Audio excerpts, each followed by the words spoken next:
Every September, Maggie Valley puts on a huge event called Rally in the Valley that brings in bikers from all over the country.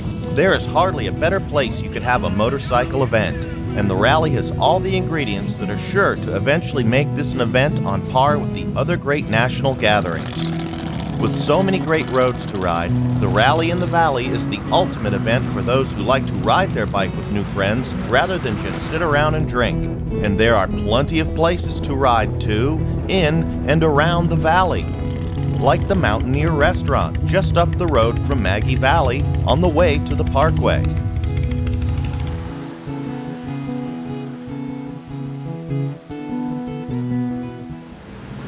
So I'm here at the Mountaineer Restaurant with Joanne, which is located just outside Maggie Valley, just up the hill from Ghost Town, just down the hill from the Blue Ridge Parkway.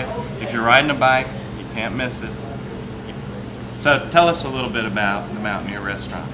Well, the restaurant itself has a lot of history. We've been here, the original part of the restaurant was built in 1930, and then they built this part of the restaurant in the 60s. We have the cabins, which were built in the 70s. So here we are right now in the millennium, and we have a wonderful view here. We're located just 1.5 miles east of the Parkway and 1.5 miles west of Ghost Town, and we call ourselves up the hill and worth the drive. We have wonderful food. We have a gift shop out front, and we have cabins that we rent down below. We cater to bikers and all of the local tourists, but we like the bikers because they have a lot of fun here. They come in here, the proximity to the Parkway, they're all excited to be in the mountains, and they just love the ride around here. Excellent. I love the Mountaineer because I know when there's a rally down in the valley, I can get up here and I know I can usually squeeze in amongst the crowds and get a table for some real good food up here. That's right. We serve breakfast, lunch, and dinner, and we have everything from peanut butter and jelly to prime rib. And it's all good. It is good. We pride ourselves in good food and good service. All right, some fantastic views. You're at what elevation here? We're at 4,500 foot elevation, and we call ourselves the home of the $1 million view.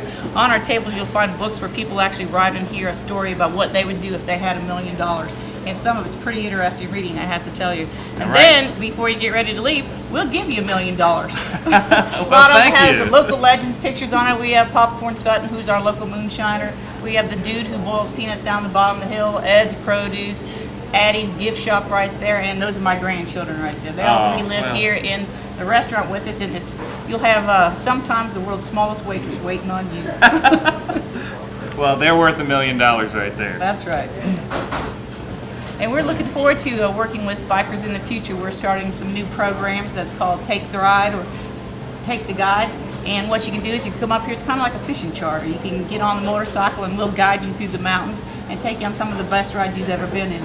This area has actually been voted top 10 of the world's best places to ride in motorcycles. From Tennessee into Deals Gap, over into Hot Springs on Route 109 and down through 276 to Looking Glass Falls. There's something to see for everybody. Absolutely. Those are all the areas we're trying to cover on our show here, and you can't go wrong with the ride in here. It really is some of the best in the country. So tell us a little bit about accommodating groups. Well, we have 3 cabins down below the restaurant down here that have this big awesome view, and then we have 3 more cabins that can accommodate up to groups of 10 in the cabins alone. But we work with a lot of the local hotels. Right across the street is the Abbey Inn, which we work with them closely, and between them we can accommodate groups up to 60.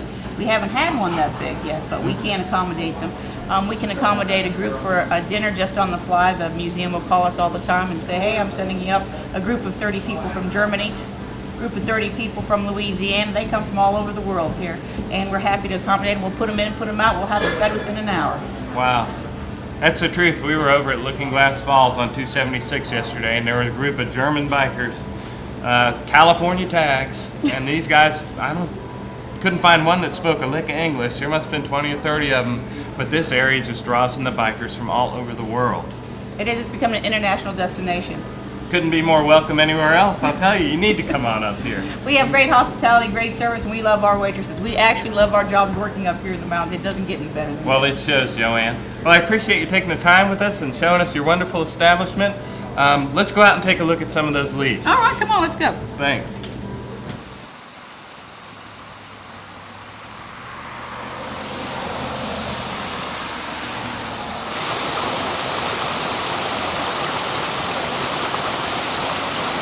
One of the closest cities to Maggie Valley is Waynesville, and yes, my brother Wayne lives there. This is downtown Waynesville. If you're looking to do a little shopping or find a good place to eat, you're going to find it in downtown Waynesville. It's my hometown. I love it here. Waynesville is a charming old city that lies to the west of Asheville and is still very rural. The city's main drag is full of shops and restaurants and the old red brick buildings that line the street. We spent time there shopping in the Mast General Store, a modern throwback to the days when cities had only one store for most goods. But for those of you who like a little more excitement, not to worry, because just to the west of Maggie Valley in Waynesville lies Cherokee. And like the name implies, it's an Indian reservation, complete with casinos and all the fun that comes with them. And then there's the shops. Dozens of them line the roadsides with goods that range from touristy Indian trinkets to the great deals on leather goods and accessories, sure to please both him and her. But enough with all the frills. Let's get on to the real reason motorcycle enthusiasts come here from all around the world. The winding mountain roads and the mother of all mountain thoroughfares, the Blue Ridge Parkway. You simply can't describe the thrill of riding the mountain roads in this part of North Carolina. The beauty of the landscapes, the clean mountain air, the twisty, well-maintained roads make riding here some of the best in the world. The crown jewel of these roads is the Blue Ridge Parkway. The parkway follows the crest of the Blue Ridge Mountains and is open most of the year, with the exception of during the winter snows that force the parkway to close to prevent people from sliding off and down a 1,000-foot cliff. Not the best way to end your vacation. There are many lookout points along the parkway to stop and enjoy the view.